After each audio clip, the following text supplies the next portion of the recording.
সম্মানিত কাতার প্রবাসী ভাই ও বোনেরা, আসসালামু আলাইকুম। আশা করি যে যেখানে আছেন, যে অবস্থায় আছেন, সকলেই ভালো আছেন এবং সুস্থ আছেন। এই ভিডিওর মাধ্যমে কাতারের গুরুত্বপূর্ণ একটি সংবাদ জানতে পারবেন। তাই আপনি যদি একজন প্রবাসী হয়ে থাকেন তাহলে অবশ্যই ভিডিওটি সম্পূর্ণ দেখে বিস্তারিত তথ্যগুলো জেনে নেবেন। চলুন কথা না বাড়িয়ে শুরু করি আজকের সংবাদের বিস্তারিত।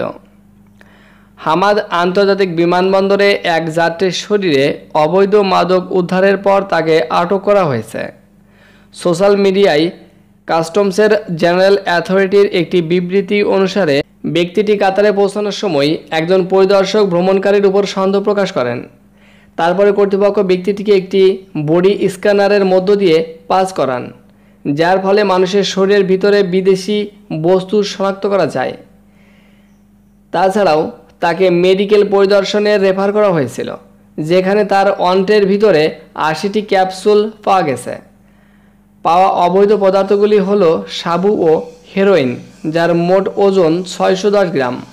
কর্মকর্তারা নিশ্চিত করেছেন যে কাতার তার সমস্ত কাস্টমস কর্মকর্তাদের দক্ষতা উন্নয়ন করতে এবং চোরাচালানকারীদের বিরুদ্ধে সতর্ক থাকার জন্য সর্বশেষ উপলব্ধ প্রযুক্তি রয়েছে তা নিশ্চিত করে তার সীমানা শক্তিশালী করেছে।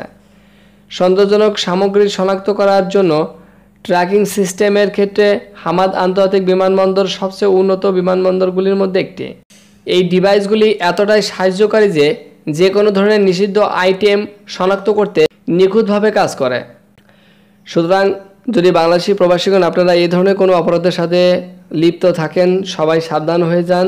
এই সকল অপরাধ থেকে বিরত থাকেন, বাদ দিয়ে দেন, সমস্ত প্রকার অপরাধমূলক কাজ বাদ দিয়ে দেন, যাতে স্বাচ্ছন্দ্যে কাতারে থাকতে পারেন আর কোনো ধরনের কোনো আইনি ঝামেলায় না পড়েন। সকালে সুস্থতা কামনা করে আজকের মতো সংবাদ এখানে শেষ করছি।